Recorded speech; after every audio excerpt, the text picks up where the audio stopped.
Good morning, friends. This morning quote is just a phrase.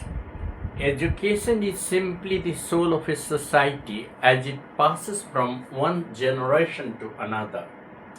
I repeat, education is simply the soul of a society as it passes from one generation to another generation.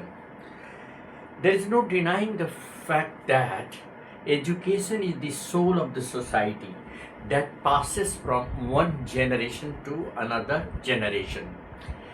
See, it means that education is the active transmission of a cultural values, moral identity across time. It goes beyond mere facts to shape a civilized collective conscience. It is very important to understand that it is education that really shapes the values, culture, and moral identity across the time. It goes beyond mere facts that education shapes a civilized collective conscience. Understanding this quote involves exploring several vital components of how education sustains a community. The first and foremost thing regarding the education's value is that it is having cultural heritage. Schools and educators do not just teach math, science, English, and other subjects. They also pass down the shared history, traditions, stories, and belief that define who a people are. It is the process by which civilization ensures its identity and survives. So, in order to sustain the cultural and moral values of the society, it is important to strengthen the foundation of education of the society. The second most important component of education is ethical and moral compass. Education actively molds the conscience of the next generation. Education actively molds the conscience of the next generation. It instills empathy, a sense of justice, and the critical thinking skills needed to reject falsehoods and improve the community. So, the development of the community and as a whole the nation depends entirely on the foundation of education. The fourth important core values of education is that it is the living core. Referring to it as a soul suggests that a society is an organic living entity rather than just a collection of law and infrastructure. Without this transmission, a society suffers from historical unawareness. Therefore, friends, education can make the soul of the community. It can work as the soul of the community. A society is entirely an organic body, living entity, rather than just a collection of laws and infrastructure. Without this transmission, society suffers from historical unawareness. So, the first one was culture and inheritance. The second one was moral and ethical compass. The third one is the living core. The fourth one is shaping the future. Education shapes the future of the nation. Ultimately, how we educate today determine the values, innovations, and social cohesion of the nation tomorrow. What we are teaching, what we are imparting, what we are giving to the new generation today ultimately will build the future of tomorrow of the nation. So, what we are educating today determines the values of innovation, exploration, and experimentation, such and it is a cohesion of the nation that is going to be tomorrow.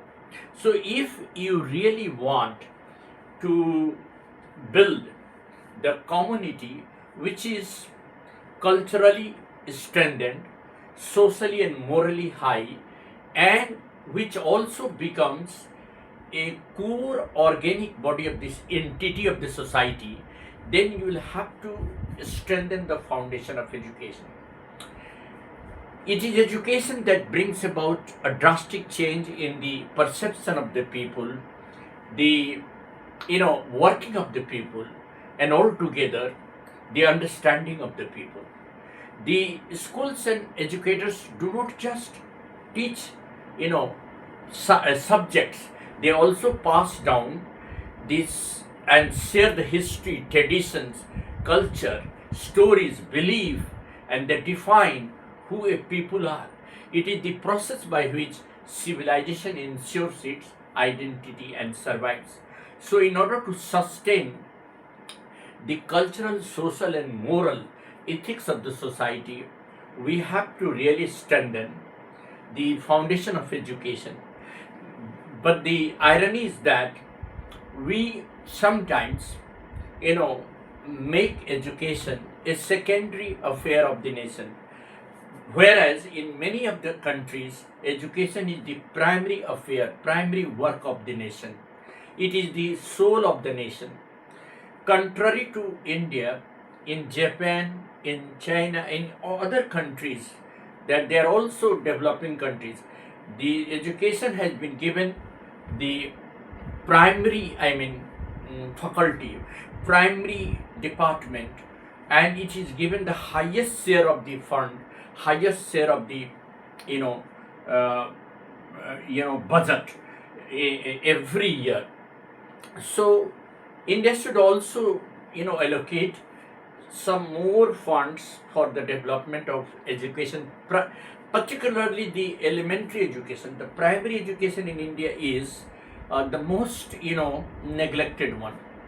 Except in public schools where the children are really nurtured very well, in government schools, the primary sections are the worst neglected one. So government of India should pay more attention to strengthen the elementary education.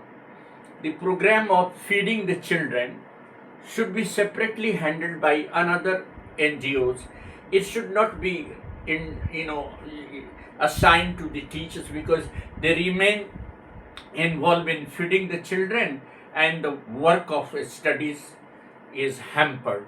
So it is my suggestion that let the feeding work be done by another NGOs, which will be separate from the academic environment. It will feed, its work will be to feed the children, and that's all. And there should be only, a particular time of feeding the children. It should not really be like a regular affair. I have seen that in class 1 to 8 in government schools, there is always, the involvement of the, most of the time, the teachers, the organizers, the fourth grade employees are involved in, making, cooking, and the whole time is wasted in those affairs. So if a separate NGO is given the work which will not be associated with the school, let it be a separate body which will feed the children at a particular time, where within 30 minutes, and will be away from the school. It will not be in the school. So the children, the primary section, need to be strengthened, because it is very important for the government schools to be model schools. They are the most neglected, part. The elementary education has been neglected by the government, and the result is that the secondary and higher secondary education has also become weak. So the government has to pay attention on those government schools, particularly the primary and upper primary section and the middle sections, where teaching is very less. Educationists are overburdened with the work of feeding the children the whole day, and then the work, the class is completely out of shadow. So the fact is that we have to really strengthen the elementary education, which is the soul of our community. Secondly, for higher education, research oriented studies at plus 2 level is incorporated. It is my advice that let there be some research, some labs in each and every school to conduct research, particularly by the sciences student at 11 and class 12 level, and that will be project oriented. If they prepare a project at secondary and higher secondary level, that will certainly give us a sign that our scientific research will be more stronger, and it will further be enhanced when they enter into technical colleges. So it will be my sincere advice to the government to particularly establish a lab, not a practical lab that is generally in every school, research lab, where the infrastructure should be so well built that we can allow the children to conduct their research on any particular project, on any particular innovation, and carry out this research till they complete their plus 2 schooling. And if they find out and innovate something new, it is to be shared to those technical colleges and shared to the Department of Research and Development, so that our research faculty will be more strengthened and children will have curiosity to go for scientific research rather than having rote memory. And that is what I feel. So education is the soul of the society, which passes information from generation to generation. It is not simply one branch of our life, it is the life itself. Education is not preparation of life, it is the life itself. Thank you. Have a nice morning.